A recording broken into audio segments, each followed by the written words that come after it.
pour aider cette chaîne, partagez, likez, commentez, et puis peut-être, aidez-nous sur Tipeee. President Trump, Vice President Vance had a very productive call with EU President Ursula von der Leyen on Friday. She followed up with a call with me, and we are talking about what can the two EU and the U.S. do together. And we are prepared to increase pressure on Russia, but we need our European partners to follow us, because if the U.S. and the EU do this together, we are in a race now between how long can the Ukrainian military hold up versus how long can the Russian economy hold up. And if the U.S. and the EU can come in, do more sanctions, secondary tariffs on the countries that buy Russian oil, the Russian economy will be in full collapse, and that will bring President Trump leur a dit que s'ils voulaient résoudre le problème, eh bien, il leur fallait aborder d'autres solutions, et notamment, évidemment, qu'il tire un peu la couverture de son côté. Il a dit, vous avez qu'à appliquer des sanctions indirectes sur l'Inde et la Chine, puisque c'était ce que voulait faire Donald Trump. Il se fait remettre en boîte par les Indiens et les Chinois, puisqu'il avait fait cette menace que j'ai déjà évoquée à plusieurs reprises sur cette chaîne, l'idée que si la Chine et l'Inde, enfin pas seulement eux, l'ensemble des clients, mais techniquement ça concerne principalement l'Inde et la Chine, mais si ces pays cherchaient à continuer à financer la guerre, entre guillemets, en achetant du pétrole russe, eh bien, les Américains seraient contraints d'appliquer des sanctions sous la forme de droits de douane sur les produits indiens et chinois. Alors, les Chinois ont clairement dit que ça ne les intéressait pas et qu'ils continueraient à acheter du pétrole russe. Et les Indiens ont fait la même chose.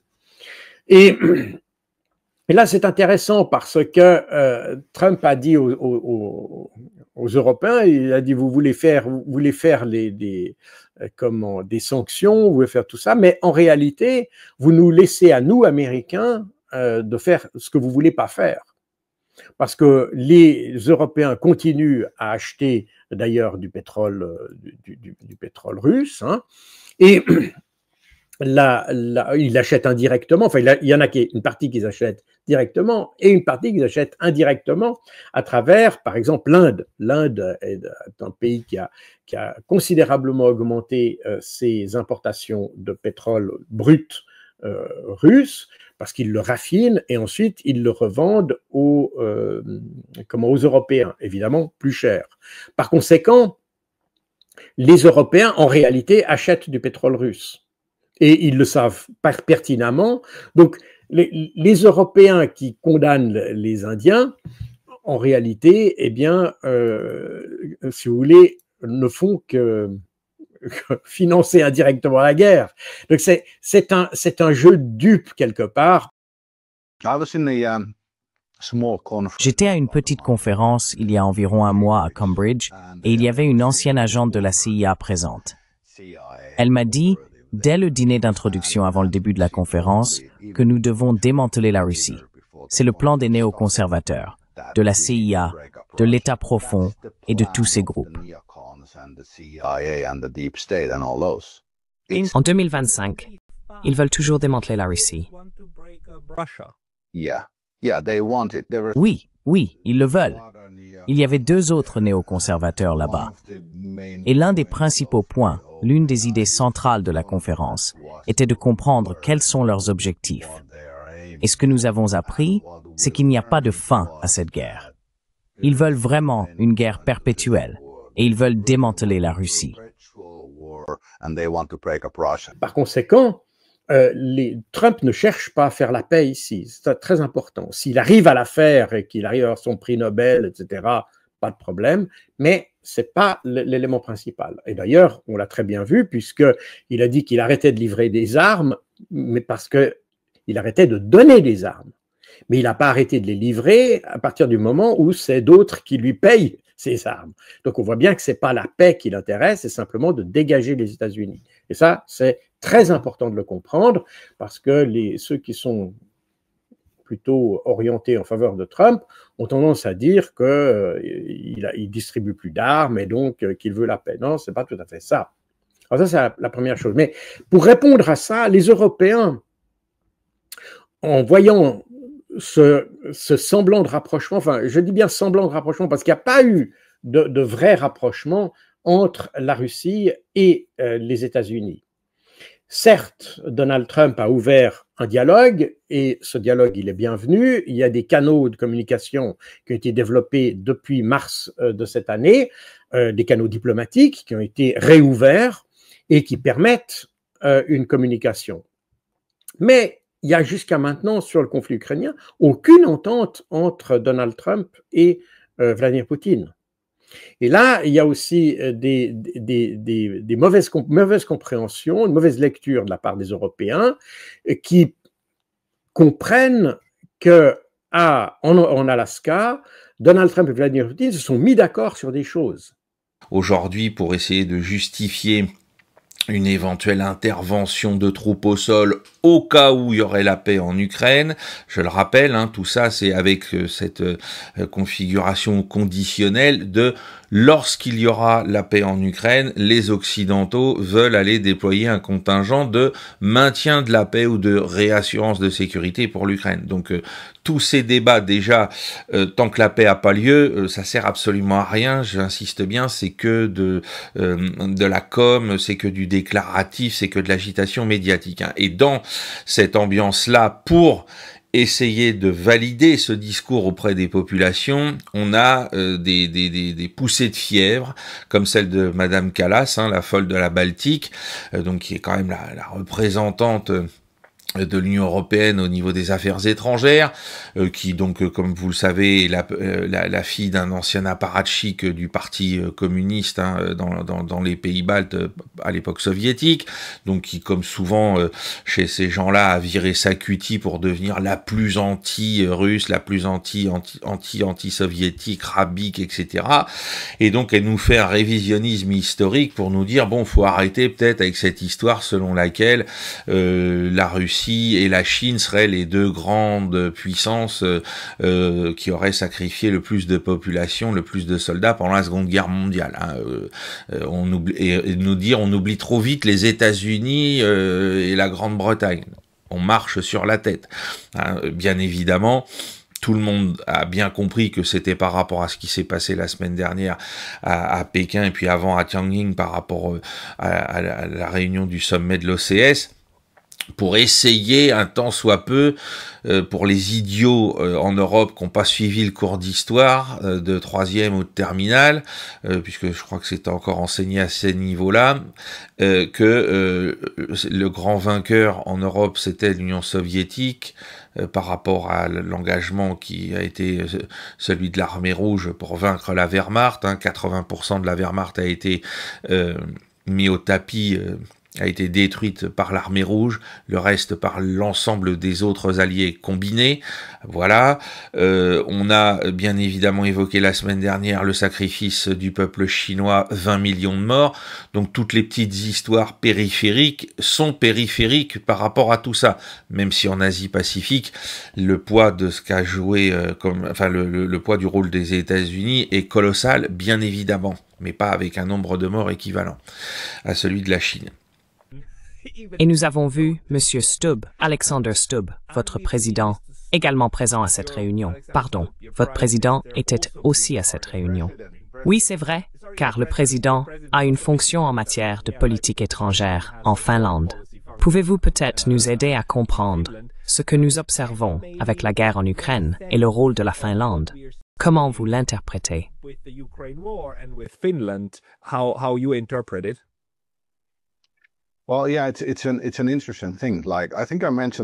Eh bien, oui, c'est quelque chose d'intéressant. Je crois que je l'ai déjà mentionné il y a environ 1 an ou quelque chose comme ça, quand nous avons parlé que l'un des premiers actes du président Stubb a été de signer un traité de défense avec l'Ukraine. Et c'était la première fois que nous concluions un traité militaire avec une nation en guerre contre la Russie depuis 1944, lors de l'accord Ryti-Ribbentrop. Putin doesn't want to meet with me, but he wants very much to meet with the president of the United States to show everybody video and images that he is there. He said he will meet if you come to Moscow. He can come to Kiev. You know, if a person doesn't want to meet during the war, of course he can propose something which can't be acceptable by me or by others, but it's understandable. I can't go to Moscow when my country is under missiles, under attacks each day. I can't go to this capital of these terrorists. It's understandable, and he understands it. It's the same proposition, as I said, that he has to come to Kiev. Yeah, so it's understandable that he is doing it to postpone the meeting. We said, I always said we can't trust Putin. He plays games, and he's playing games with the United States. I think so. It's to my mind. Что касается возможных контингентов воинских на Украине, но это одна из первопричин втягивания Украины в НАТО. Поэтому, если там будут появляться какие-то войска, особенно сейчас, в ходе ведения боевых действий, исходим из того, что это будут законные цели для их поражения.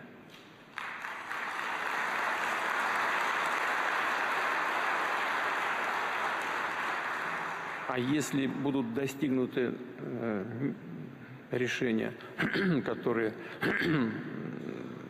приведут к миру, к долгосрочному миру, то тогда я просто не вижу никакого смысла в их нахождении на территории Украины. Вот и все.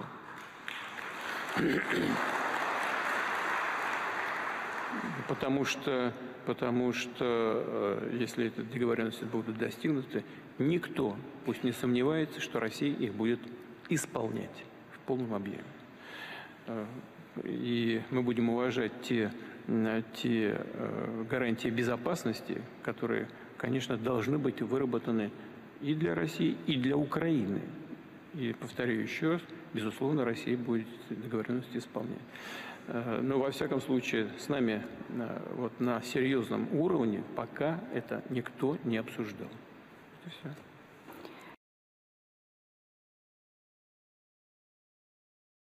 Quand vous parlez de nouvelles initiatives européennes, oui, on peut le voir comme ça. En réalité, ce qui se passe, c'est que l'Union européenne, enfin les Européens, parce qu'il y a aussi la Grande-Bretagne, constatent que la guerre est perdue en Ukraine. Et ce qu'on peut habiller comme sous la forme d'une initiative est en réalité une réaction de panique à cette situation. Et on essaye de trouver une réponse. Les Européens ont été complètement écartés, enfin se sont écartés eux-mêmes, à vrai dire, du dialogue qui aurait pu s'instaurer entre la Russie et les Occidentaux pour résoudre la crise. Je vous rappelle que c'est à l'initiative des Européens que les différentes tentatives qui ont été faites en 2022, je dis bien les différentes tentatives, pas simplement celle de mars 2022 dont tout le monde parle, mais celle de février 2022, puis celle évidemment de mars que je viens de citer, puis l'initiative les tentatives, chaque fois ukrainiennes, d'avoir un dialogue en août 2022. Ces trois initiatives prises par l'Ukraine ont été sabordées par l'Europe. Donc l'Europe a vraiment coupé toutes les possibilités de négociation. C'est d'ailleurs après la dernière tentative en août 2022 que Ursula von der Leyen a déclaré qu'il ne devait pas y avoir d'apaisement avec la Russie. Et c'est sur la base de cette déclaration-là que l'Ukraine a adopté le décret qui lui interdit de négocier avec la Russie.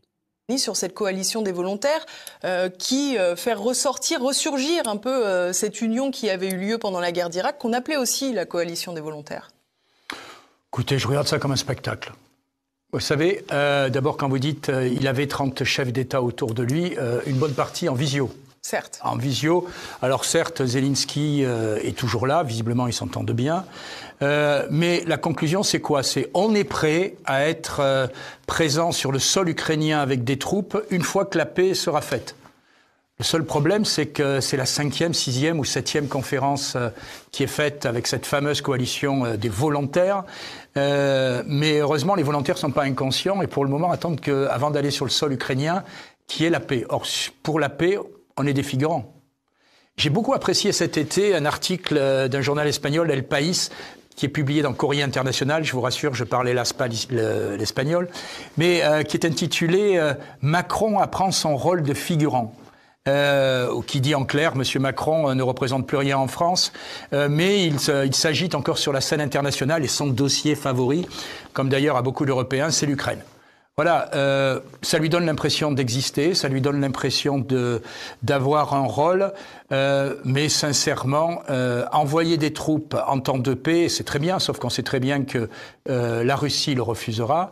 Envoyer des troupes avant la paix, ce serait du suicide. Du suicide pour une partie de nos troupes, parce que c'est les envoyer dans une guerre. Et là, on ne sera pas là pour faire de la figuration et il est évident qu'on ne sait pas jusqu'où cela peut nous entraîner. Donc tant que sans que ces réunions restent la coalition des volontaires, c'est un peu romantique, ça lui plaît, il se prend pour un révolutionnaire, et que on envoiera des troupes dès qu'il y aura la paix. C'est sympathique, ça mange pas de pain, mais soyons clairs, c'est faire beaucoup de bruit pour pas grand-chose. Encore une fois, ça tourne beaucoup autour du personnage d'Emmanuel Macron, il faut pas se le cacher, puisque derrière, une fois la réunion terminée, on a les Italiens qui tout de suite viennent dire « Ah ben non, mais nous on n'a jamais dit qu'on allait faire ça ». Madame Meloni et Monsieur Salvini restent cohérents par rapport à tout ça. On voit bien que côté allemand et côté britannique, on aimerait bien suivre Macron parce qu'on est complètement cinglé, mais qu'on n'a pas les moyens de le faire. Enfin bref, tout ça ne sert absolument à rien. Mais absolument à rien. D'autant qu'à côté de ça, on a Donald Trump, donc qui est qui tient les clés du camion et qui dira oui, non, et on sait très bien qu'il dira non, et qui lui continue de faire son espèce de show attentiste. Oh oui, je ferai quelque chose avec la Russie si on n'a pas obtenu la paix. Et on voit bien que c'est en train d'être porté de loin en loin au gré du temps qui passe, sans explication bien sûr. Parce que pour le moment, c'est la réalité du terrain qui compte et que doit y avoir, comme d'habitude, une diplomatie parallèle, pas cachée, mais qui n'est pas sans arrêt étalée devant les médias, qui continue de se dérouler entre Russes et Américains pour essayer de trouver une solution. Mais c'est pas prioritaire de toute façon pour les Russes. La Corée du Nord a envoyé des troupes combattre dans la région de Kursk, 101 morts, repoussant avec succès les forces ukrainiennes formées par l'OTAN. Alors pourquoi sommes-nous surpris que Poutine et Kim Jong-un s'embrassent? Nous savions qu'ils allaient s'embrasser. Nous savions qu'ils étaient amis. Nous savons qu'ils ont une relation stratégique. Xi et Poutine discutent depuis un certain temps. Il y a eu des appels téléphoniques dans les deux sens. À chaque rencontre, l'ambiance est amicale. Rien de tout cela ne surprend ceux qui suivent la situation. Ce n'est pas arrivé par hasard. Cela s'inscrit dans des années de relations solides entre ces hommes, ces trois dirigeants, qui sont naturellement enclins à se soutenir mutuellement, mais qui ont été contraints d'accélérer le rythme de leur collaboration à cause des politiques irresponsables des États-Unis et de l'Europe qui cherchent à cibler et isoler ces trois pays. Et d'ailleurs, c'est pour ça, je pense aussi que, voilà, depuis la semaine dernière et la réunion et de l'OCS et du défilé militaire, de la victoire à Pékin, à part le narratif, encore une fois, de la peur, regardez les Chinois, les Russes, la Corée du Nord, etc., il n'y a plus rien à nous raconter. Il n'y a plus rien à nous raconter. Voilà, on a bien compris qu'entre la coalition des volontaires et la démonstration de puissance tranquille qui a été celle des Chinois la semaine dernière, la messe est dite, hein, la partie est finie. Voilà.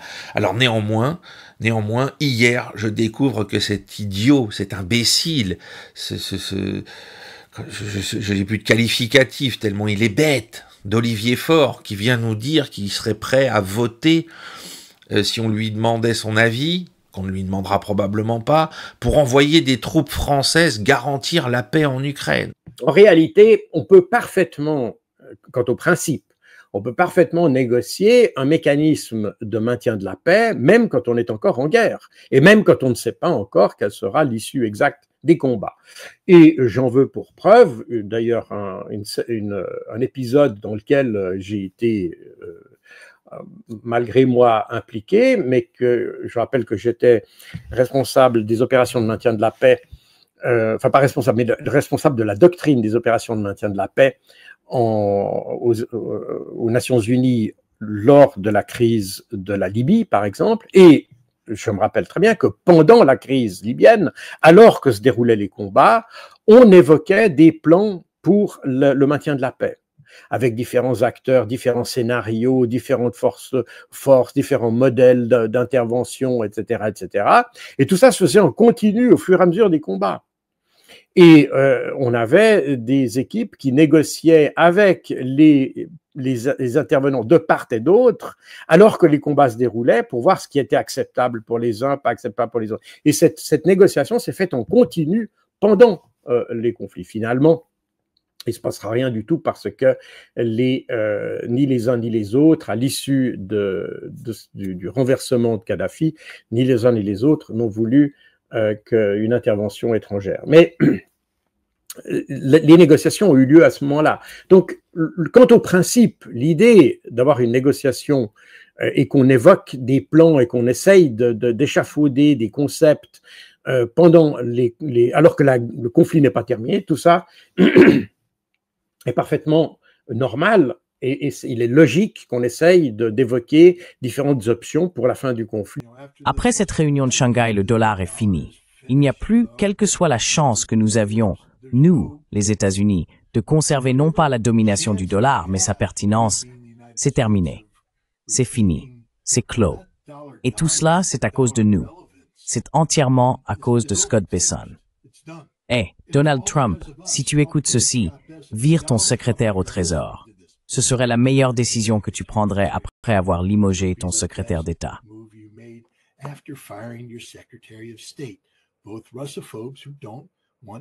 Ce sont tous deux des russophobes qui ne veulent pas la paix et ne cherchent pas la prospérité.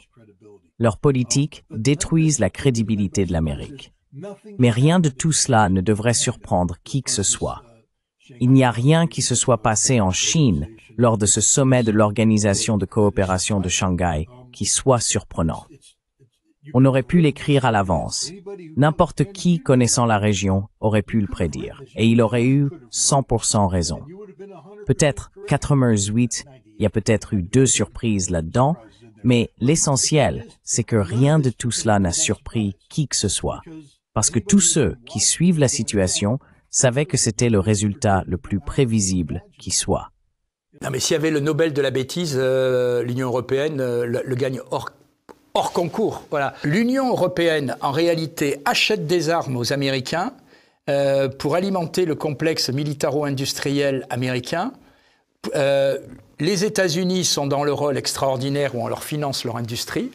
Et tout ça continue. Je pense que cette Europe se suicide. Je veux dire, cette Europe s'est suicidée parce que après s'être mis complètement dans les mains des Américains pour l'énergie. Mais surtout, là, ce qui est très très important de noter, c'est ce que j'ai mis dans le cercle rouge, c'est que les Russes ont touché le pont sur donc le Dniepr à Kremenchuk. Si là, ça commence à se manifester comme ça, c'est absolument sûr que les Russes sont en train de prévoir l'asphyxie des forces armées ukrainiennes qui sont sur le front, hein, puisque l'ensemble du front, sauf dans la région de Kherson, mais là il y a le Dniepr qui sépare les positions des deux camps, que tout le monde a besoin de enfin que toutes les munitions, toute la logistique de l'armée ukrainienne doit franchir le Dniepr pour atteindre le front. Si on commence à voir les ponts tomber les uns après les autres, la situation sur le front va devenir catastrophique de manière exponentielle. Voilà. Et je rappelle, pour ceux qui n'ont toujours pas compris, l'armée ukrainienne ne dispose pas de renforts, au sens réserve stratégique. Les renforts qui sont envoyés par l'armée ukrainienne aujourd'hui sur le front sont prélevés ailleurs sur le front. Alors on peut dire qu'en termes techniques, ce sont quand même des renforts, puisqu'ils viennent renforcer un point, mais ils viennent pas renforcer un point depuis une réserve stratégique loin du front, plus ou moins loin, hein, sans poser de problème ailleurs. Aujourd'hui, l'armée ukrainienne, depuis la débâcle de Souja, au printemps, au mois de mars, enfin à la fin de l'hiver, elle est dans une situation où elle n'a plus de réserve stratégique, elle est obligée de prélever des renforts d'un point du front pour les acheminer à un autre point du front. Voilà. Elle n'a plus de réserve à engager. Donc l'attrition matérielle et humaine fonctionne.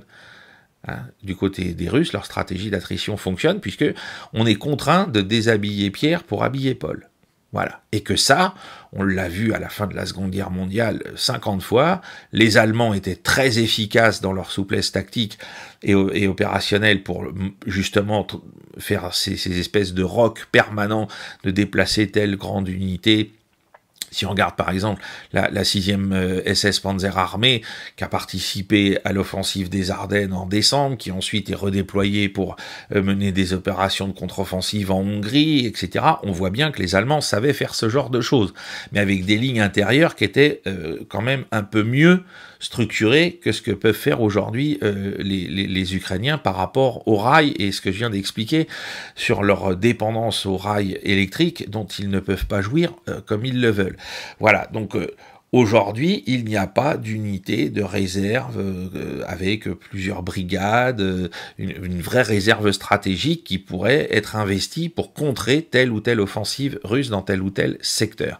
Ça n'est plus possible pour l'armée ukrainienne parce que ce qui servait de réserve a été engagé complètement, totalement dans le saillant de Souja et a rencontré le sort qu'on sait, c'est-à-dire qu'elle a été écrasée par les feux russes.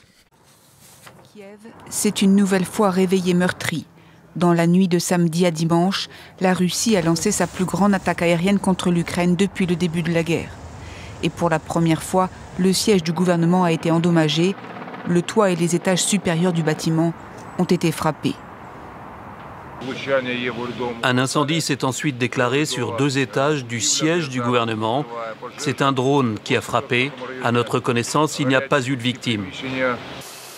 Mais ailleurs dans la capitale et ses environs, cette attaque russe a tué plusieurs civils et fait une vingtaine de blessés. Des quartiers et des immeubles résidentiels ont de nouveau été visés et les habitants surpris en pleine nuit par les bombardements. Je dormais. J'ai entendu une explosion à côté. La maison a tremblé. Je suis sorti pour voir la situation. Le balcon du 6e étage de l'immeuble était en feu. Selon l'armée de l'air ukrainienne, les forces russes ont lancé plus de 800 drones d'attaque ainsi que 13 missiles. La plupart des drones ont été interceptés, mais seuls 4 missiles ont pu être arrêtés par la défense aérienne ukrainienne.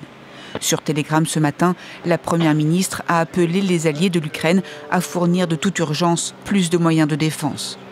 Des frappes russes ont également visé plusieurs villes du centre de l'Ukraine, ainsi qu'Odessa, dans le sud du pays. Ma elegánsan az európaiak biztonsági garanciákról beszélnek, de a biztonsági garancia valójában Ukrajna felosztását jelenti. Az első lépés már megtörtént, mert a nyugatiak elfogadták, hogy létezik orosz zóna.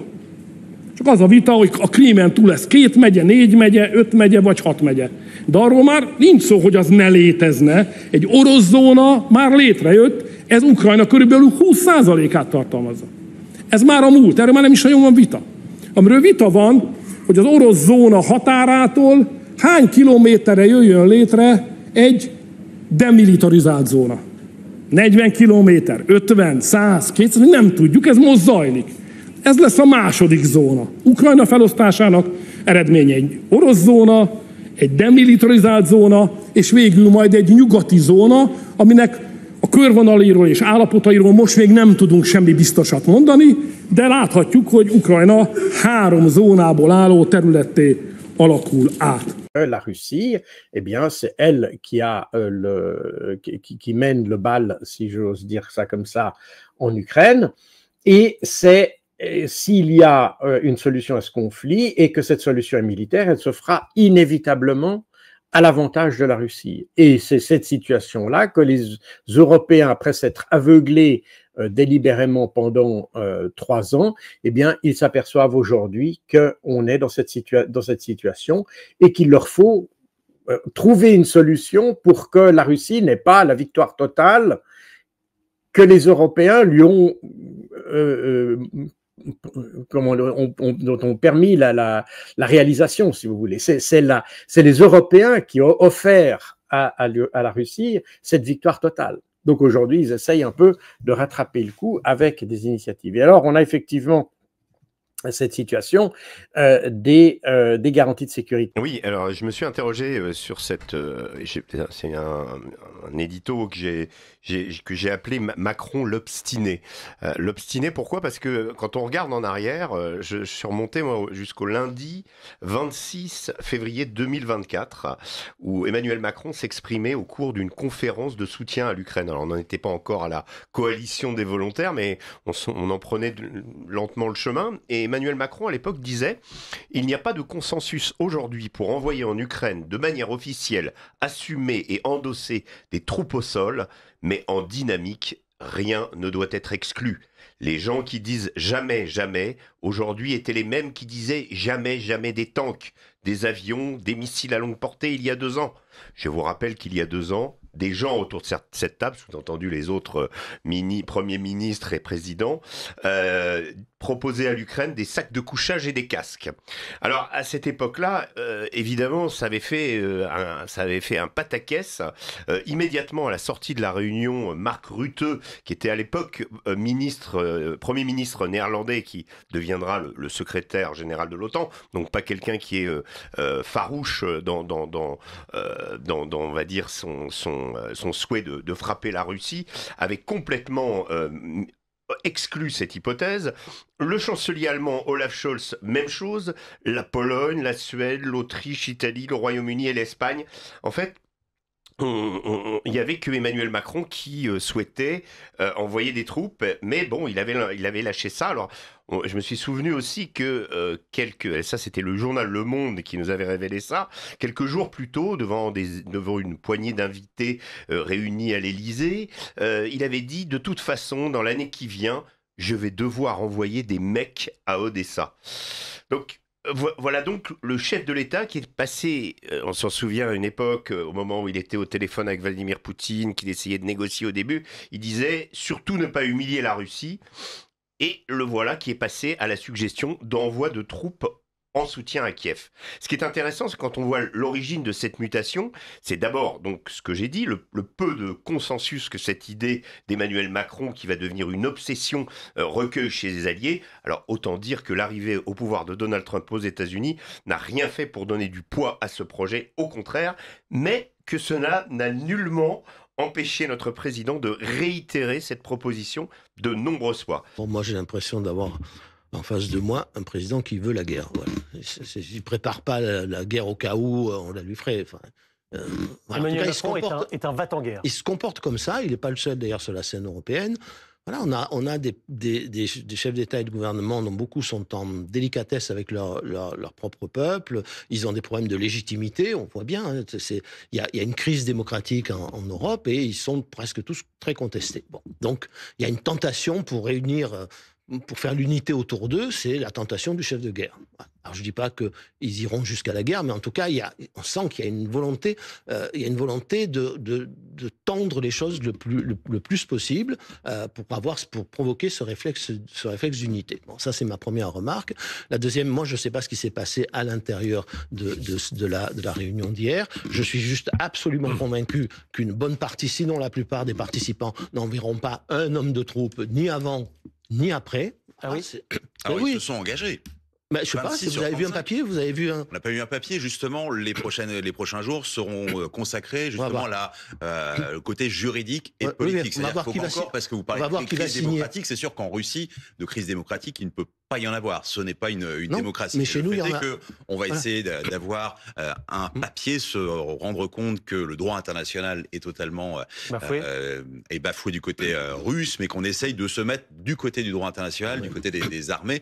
Ça prendra le temps que ça prendra, mais c'est le problème, si je puis dire, de la démocratie face à un État qui, on le rappelle, a engagé une guerre. Lui, il est vraiment en guerre sur le sol ukrainien. Là, c'est même pas le problème de cette réunion, c'est même pas la démocratie. C'est est-ce que les chefs d'État et de gouvernement se sont engagés solennellement, par écrit, à envoyer des soldats, même dans le cas où il y a un cessez-le-feu. Donc sur le secteur de Kupiansk, hier, on a donc les Russes qui, alors vous le voyez, il y a 2 avancées de part et d'autre de Moskovka. C'est les 2 flèches rouges avec le terrain conquis en jaune orangé. On a donc vu les Russes ressortir de Moskovka en direction de Sobolevka, qui a été perdue, on l'a dit la semaine dernière, grâce à une contre-attaque locale ukrainienne. Et donc aujourd'hui, on voit que les Russes étendent à la fois leur contrôle depuis Moskovka en direction de Sobolevka, donc probablement pour reprendre du terrain et donner de l'air, protéger le flanc de l'attaque principale qui maintenant semble se dérouler dans la ville elle-même, de part et d'autre de la route qui part de Kupiansk vers le nord. Alors sur la partie orientale de cette route, entre cette route et l'Oskol, les Russes ont avancé jusqu'au cœur de Kupiansk, on l'a dit, et ça a été confirmé à plusieurs reprises ce week-end, donc ils sont maintenant à la limite de la route qui part de Kupiansk vers l'est, en direction notamment de Petropavlivka, qui est encadré en jaune pointillé sur la droite de la carte. Donc ça veut dire que là, la circulation depuis Kupiansk vers la poche qui est à l'est de l'Oskol, elle est compromise. C'est-à-dire que là, c'est plus les Ukrainiens se font tirer dessus à 500 mètres par les armes lourdes russes, non. C'est-à-dire que là, les Russes, ils voient la route principale sous leurs yeux et peuvent tirer dessus avec leurs armes d'infanterie, avec leurs armes légères.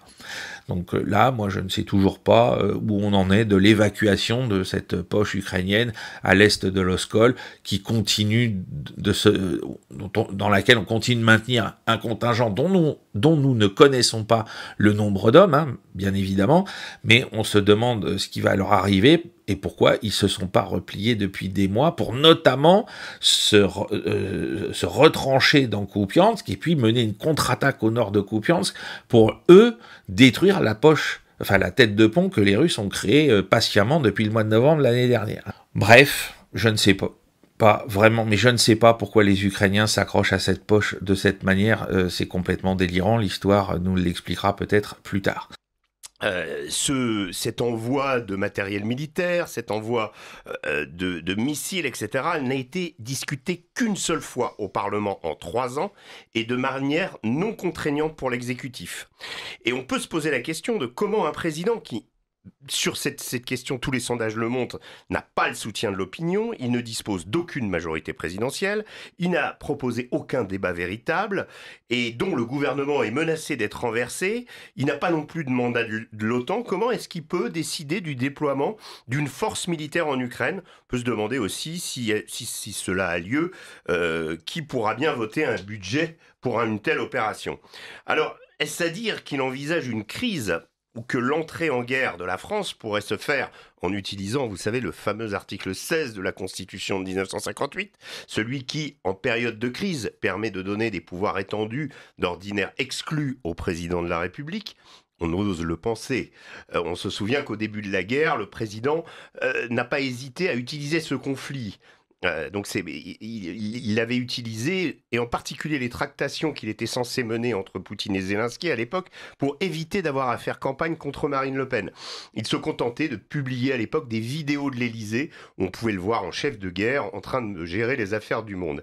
Cette fois-ci, Emmanuel Macron est au bord du vide. Comment se fait-il qu'un Emmanuel Macron s'entête de la sorte à potentiellement engager notre pays dans une guerre, lorsqu'on sait que à de nombreuses reprises, les Russes ont rappelé via, alors je les cite, Sergei Lavrov, Piotr Tolstoï, Dmitri Medvedev et même Vladimir Poutine il y a 2 jours, que la moindre présence de troupes étrangères, surtout venant d'un ou de plusieurs pays de l'OTAN, provoquerait immédiatement une riposte et que ces troupes, dixit Vladimir Poutine, seraient des cibles légitimes.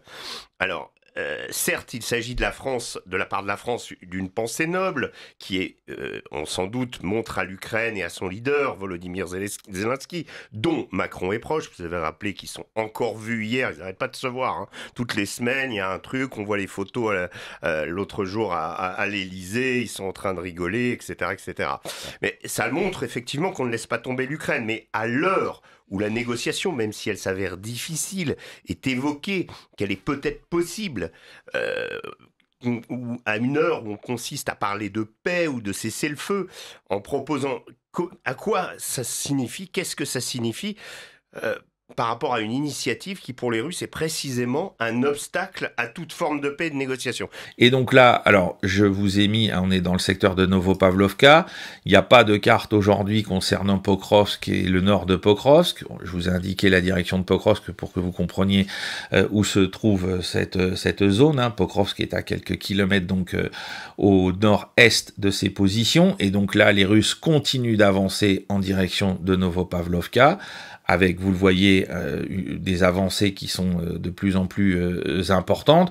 L'objectif, c'est d'aborder la ville pour ensuite, comme les Russes le font toujours, l'encercler dans une nasse de 3/4 où on va laisser une porte de sortie aux défenseurs, où vous vous en allez, où vous faites Cameron, où vous vous rendez. Hein, c'est toujours pareil du côté russe. Donc on voit des avancées dans deux secteurs, hein, celui qui est encadré en rouge qui va permettre d'aborder la rivière qui vient ensuite couper Novopavlovka. Donc probablement que cette avancée c'est pour couper, enfin c'est pour franchir la rivière et ensuite se rabattre vers l'ouest et couper l'accès à Novopavlovka. Je ne pense pas que la Russie est intéressée par l'ouest du Dniepr. Je pense que la Russie est intéressée par les territoires russophones. Alors il y a la question de Kharkov, il y a la question d'Odessa qui ne sont pas tranchées. Pour le moment, ces deux villes sont solidement arrimées au camp ukrainien.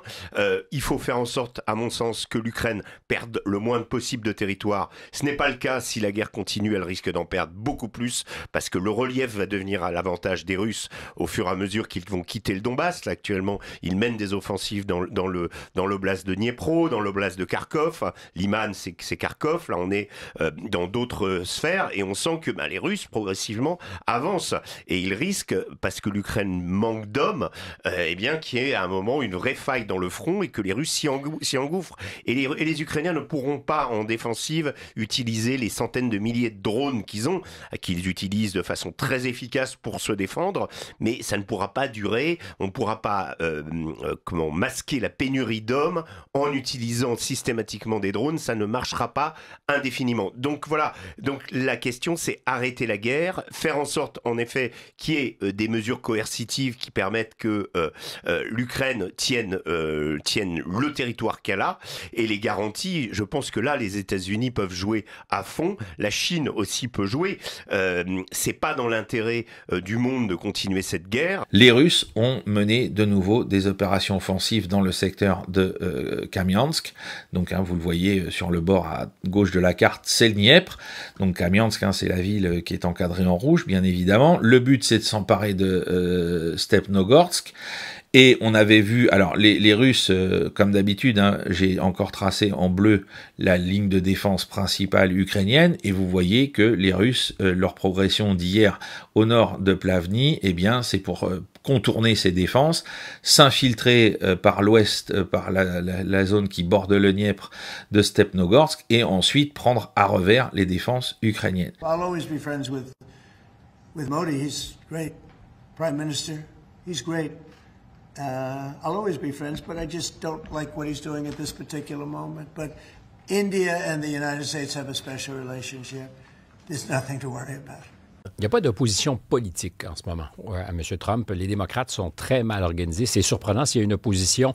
Elle est incarnée par les tribunaux parce qu'en ce moment, il est sur la défensive, sur plein de fronts, jusqu'à ce qu'on sache ce que pense la Cour suprême sur ces enjeux-là, en matière, par exemple, de droits douaniers, sur la question des expulsions des sans-papiers et même sur le déploiement de la garde nationale dans des villes américaines. D'ailleurs, c'est intéressant à ce sujet-là. Le maire de Chicago signait ce week-end une lettre dans le New York Times. Alors, il sera lu que par des gens qui pensent comme lui, évidemment, mais c'est une des premières fois où on voit un démocrate, je te parle toujours d'opposition, un démocrate prendre acte du réel dans sa ville. Il dit, on n'a pas besoin de l'armée, c'est pas ça la solution, d'autant que Chicago a une histoire avec la garde nationale lors de la Convention démocrate de 1968. Il dit, on n'a pas besoin de l'armée. Et de notre point de vue, les choses vont mieux qu'avant. C'est probablement cet été, statistiquement, le meilleur été depuis les années 60 en matière de criminalité à Chicago. Mais, pour autant, la situation n'est pas optimale. Je reconnais, maire de Chicago, démocrate, qu'il y a encore beaucoup trop de monde qui meurt abattu dans les rues. Lui-même parlait de ce qu'une balle perdue s'est retrouvée dans la fenêtre d'une de ses pièces de la maison, qu'il élève 3 enfants dans un quartier difficile et qu'il n'est pas dupe. Ce qu'ont souvent fait les démocrates, c'est-à-dire que la réponse sur les enjeux de sécurité dans les villes américaines particulièrement a souvent été on a besoin de personnes, ça va pas nécessairement bien, mais ça va mieux relativement. Ça a été ça, Washington. Ça a été ça, Washington. Puis je pense que c'est une erreur politique et sur laquelle Trump a toujours trôlé. Alors, cette réponse du maire de Chicago, qui est certainement une des villes les plus visées pour de bonnes raisons, il y a de la violence liée aux armes à feu comme dans peu d'autres villes aux États-Unis. La réponse est intéressante parce qu'elle prend acte justement de ce que tu peux pas nier. Même si tes statistiques sont meilleures que la veille, tu peux pas nier que bien des gens vivent dans l'insécurité. Alors, la question, comment se fait-il que les démocrates ne sont pas capables de mieux s'organiser? Moi, je te dirais qu'il y a une réponse tactique d'abord, parce qu'il y a un personnage qui se dessine à l'horizon.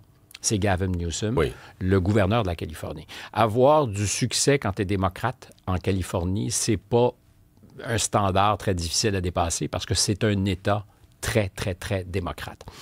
Mais c'est vrai que c'est le seul des personnages qui a décidé, lui, de monter au front et de combattre le feu par le feu, de troller le président des États-Unis. D'ailleurs, en fin de semaine, je pense que c'est dans le Washington Post ou dans le Times, justement, qu'il y avait un article sur Gavin Newsom qui réussit à faire mordre l'hameçon à Donald Trump parce que ses provocations fonctionneraient. Alors, c'est un leader parce qu'il n'y en a pas d'autres, mais je reviens à la considération tactique. Je pense que les démocrates ne veulent pas en découdre trop tôt avec Donald Trump, même s'ils savent qu'en 2028, ça ne sera pas leur adversaire. Alors, on me dira, il ne faut pas sous-estimer le coup de force puis que Trump trouve un moyen de s'imposer. J'en suis pas là pour l'instant. Puis je n'y crois pas, mais évidemment, tout est possible. Et surtout avec lui, on a vu que tous les scénarios étaient possibles. Mais je pense qu'il n'y a pas de démocrate qui veut se retrouver dans la boue à lutter contre lui trop tôt, sachant qu'à ce jour, il n'y a pas grand monde qui en est sorti intact. C'est ce qui explique qu'en 2024, on ne s'est pas bousculé au portillon chez les ambitieux, parce qu'ils savaient que l'adversaire, c'était Donald Trump, et que peut-être il était mieux d'attendre à 2028. Alors, sur cet horizon, il y a Gavin Newsom qui a trouvé le courage politique, mais aussi, je dirais, un territoire très fertile. La question, est-ce qu'un gouverneur de la Californie pourra, lui, transformer, comme au football, on botte pour transformer, ce succès ponctuel en ce moment en un succès national qui pourrait lui donner le carburant nécessaire pour devenir le candidat démocrate. Je n'y crois pas. D'abord parce qu'on se retournera contre lui pour lui rappeler que depuis 2020, la Californie a un bilan migratoire net négatif. C'est-à-dire qu'il y a 500 000 Californiens qui ont quitté, plus de 500 000 Californiens ont quitté la Californie, qui a de nouveaux arrivants, de nouvelles naissances. C'est jamais arrivé dans l'histoire de la Californie. Tu sais, si tu avais à définir le rêve américain quand tu es à distance des États-Unis, c'est de réussir pas en Arkansas, pas en Utah, c'est de réussir en Californie. Et il y a des électeurs, des citoyens qui quittent parce que la Californie a des enjeux locaux. Premier test d'ampleur et première défaite pour Javier Milei. Dans cette province de Buenos Aires, fief de la gauche péroniste, les sondages n'anticipaient pas un score si faible. Son parti libertarien, La Libertad Avanza, n'obtient qu'un tiers des voix environ contre près de la moitié pour le centre-gauche. Aujourd'hui, les résultats ne sont pas positifs. Nous avons subi un revers électoral et nous devons l'accepter. Malgré ce constat, une promesse, Javier Milei ne remettra pas en cause sa politique. Nous ne reculerons pas d'un millimètre dans notre politique gouvernementale. Le cap est non seulement confirmé, mais il sera encore accéléré et approfondi. Élu président en décembre 2023 sur un programme ultralibéral, Javier Milei traverse une période délicate.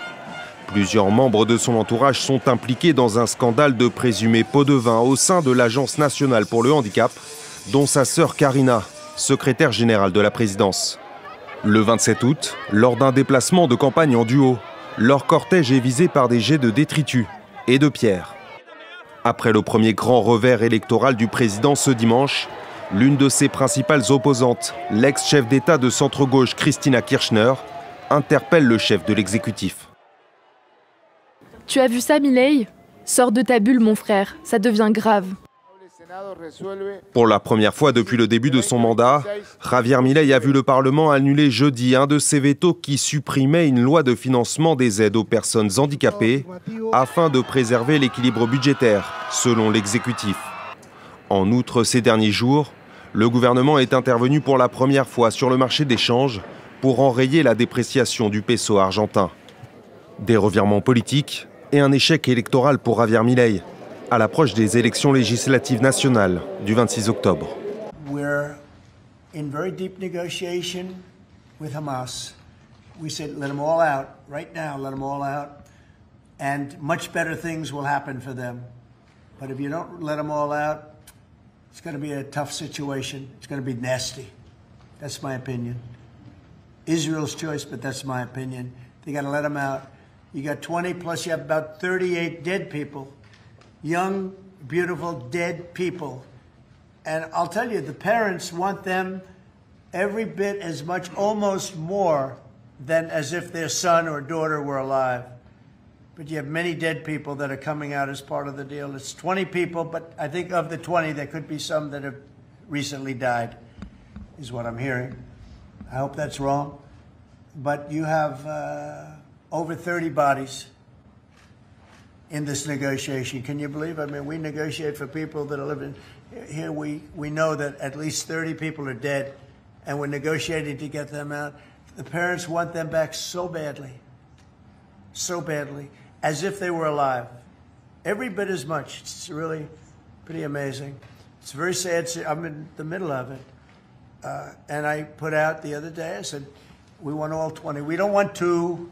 You know, I was the one with myself and my people, Steve Witkoff and Jared Kushner was great on this, but they got a lot of people out. We got almost all of them out. They're down to 20. But Adam, we got like a tremendous number out. But I always said when you get down to the final 10 or 20, you're not going to get them out unless you're going to do a lot. And doing a lot means capitulation. That's no good either. It's a very tough situation.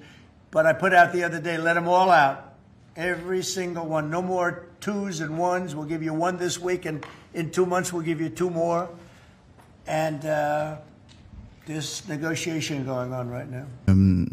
À vrai dire, si la politique française avait été dans le fil de ce que faisait le général de Gaulle, la tension, elle aurait dû être dès le début de la guerre de Gaza. Donc, ça a mis 20 mois à arriver.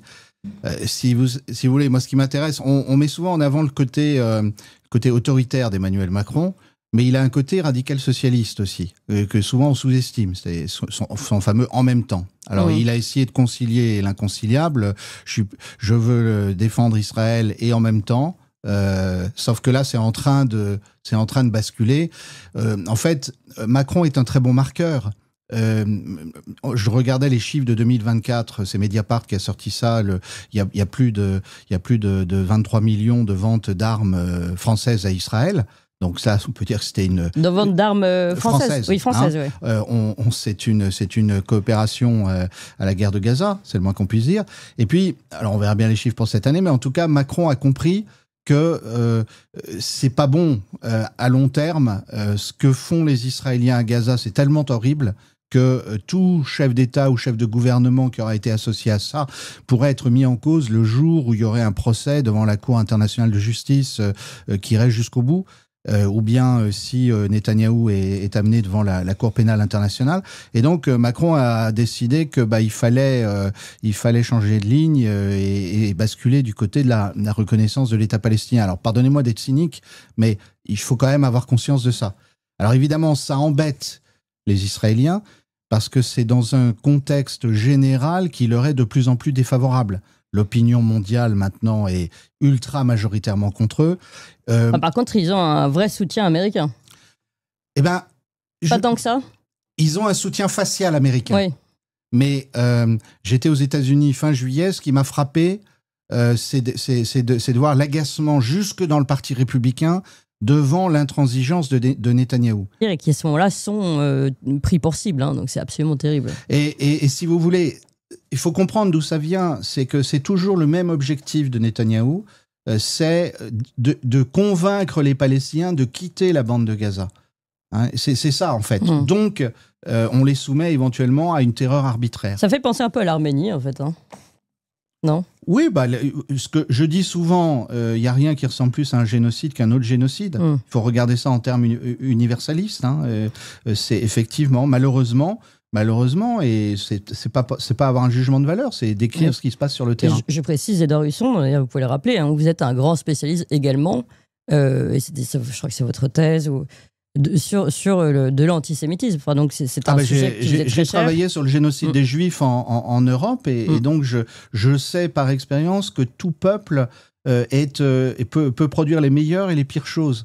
Et les Allemands, à un moment, ont été un peuple très civilisé, puis ils ont fait le génocide des Juifs pendant la Deuxième Guerre mondiale.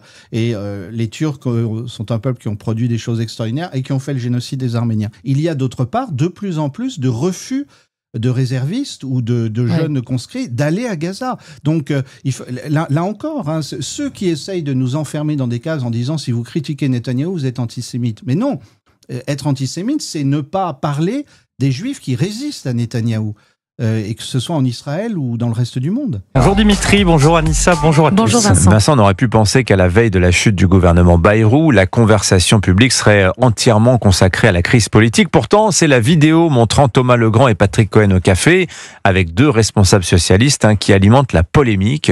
Les enjeux, quand même, sont moindres, Vincent, non ? Oui, en apparence, nous avons une polémique minuscule et une crise politique majuscule. Mais en réalité, les deux histoires se rejoignent, Dimitri. Au point d'arrivée de la conversation volée de nos éditorialistes, comme dans celle qui court aujourd'hui à l'Élysée et dans les classes urbaines dominantes, on retrouve la gauche dite modérée, celle de Raphaël Glucksmann, désormais le candidat France Inter, celle d'Olivier Faure, celle de François Hollande.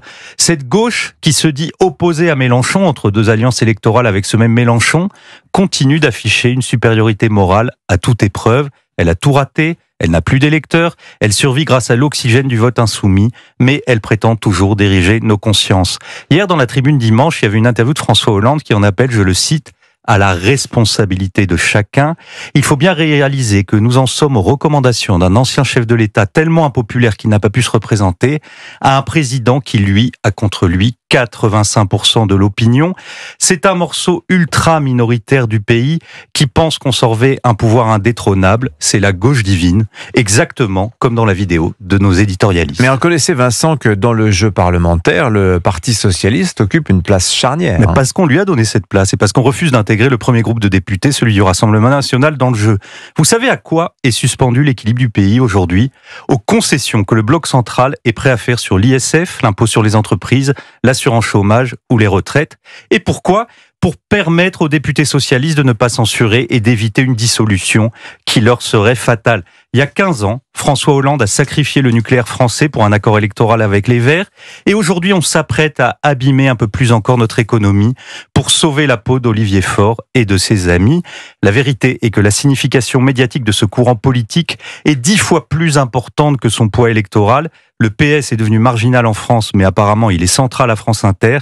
Il faudra un jour, Dimitri, qu'on nous explique à quel titre la gauche se promène dans les couloirs de l'audiovisuel public comme un aristocrate dans ses propriétés. Vincent, il y a un autre aspect à cette affaire Legrand-Cohen. Je ne peux pas ne pas vous poser la question. Filmer un déjeuner à l'insu de ses participants, est-ce que c'est du journalisme ? Kundera dit quelque part qu'une société qui filmerait une conversation entre amis autour d'un verre de vin serait une société totalitaire. Et Kundera a raison. C'est compliqué cette histoire, Dimitri. La vie privée devrait être sacrée et tout chez moi est étranger à ces méthodes. Je remarque toutefois qu'elles sont celles de Quotidien, Cache Investigation, Envoyé spécial, Complément d'enquête, Le Canard enchaîné, Mediapart et j'en oublie. Ce sont des méthodes condamnables mais que tout le monde applique et en général pour coincer la droite, Philippe de Villiers, Éric Zemmour, Nicolas Sarkozy, François Fillon, Laurent Wauquiez, Marine Le Pen qui ont été attaqués dans leur intimité peuvent en témoigner. Mais on peut aussi voir dans cette histoire quelque chose de l'ordre du canular, de la provocation anarchisante, une forme politique de la chanson de Jacques Brel, Les Bourgeois. Vous vous souvenez du refrain, les bourgeois c'est comme les cochons, etc. Bien, Cohen, Legrand et leurs amis refont le monde tranquillement, installés à l'auberge des Trois Faisans, et les jeunes de l'incorrect qui ne respectent rien ne leur montrent pas leur derrière, mais leur font un mauvais coup en les filmant et en publiant les vidéos. Alors, vu comme ça, l'affaire France Inter, c'est une version 2.0 de l'arroseur arrosé.